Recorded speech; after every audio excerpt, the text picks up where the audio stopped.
Welcome to the Money Trail, where we investigate the hidden financial history that shapes our world. In this episode, we're delving into a story that will take us from the picturesque peaks of Switzerland to the darkest corners of global finance. We'll explore how Swiss banks became the world's vault for dirty money, and along the way, we'll uncover a secretive system that has thrived for centuries.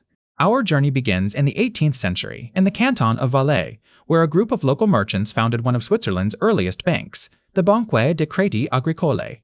This modest institution would lay the groundwork for a culture of banking that would come to define the nation.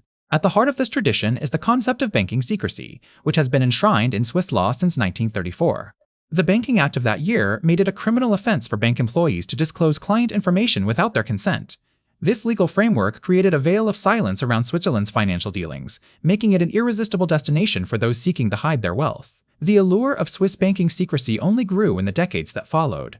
In the 1950s and 60s, as European economies struggled to recover from World War II, Switzerland emerged as a beacon of stability and prosperity. With its reputation for political neutrality and financial discretion, the country became a safe haven for the world's wealthy elite. But it wasn't just individuals who sought out Switzerland's services.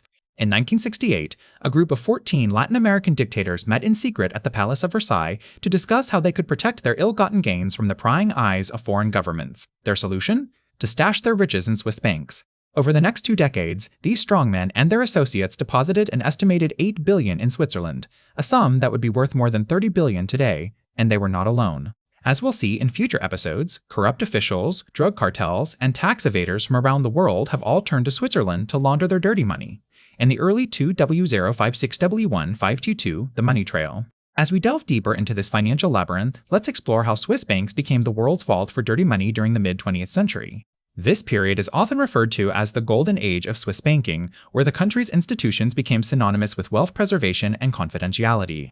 The 1930s saw a surge in clients seeking these services, including those looking to hide illicit funds.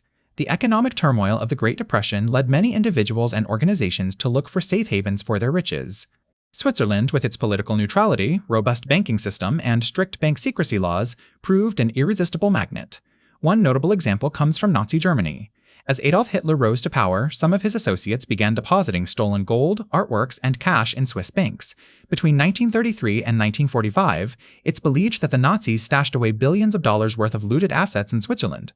Even after World War II ended, much of this wealth remained untouched, shielded by the country's stringent bank secrecy laws. But it wasn't just European strongmen who saw value in Swiss banks. In 1958, notorious dictator General Trujillo of the Dominican Republic deposited millions in a Swiss bank account. Over the next 2 decades, these strongmen and their associates deposited an estimated $8 billion in Switzerland, a sum that would be worth more than $30 billion today. And they were not alone. Corrupt officials, drug cartels, and tax evaders from around the world have all turned to Switzerland to launder their dirty money. The lure of anonymity and security was too strong to resist. But how exactly did this golden age come about? Well, much of it has to do with Switzerland's unique banking history and its laws. In 1934, the Swiss Federal Act on Banks and Savings Institutions was amended, making client confidentiality a legal requirement for all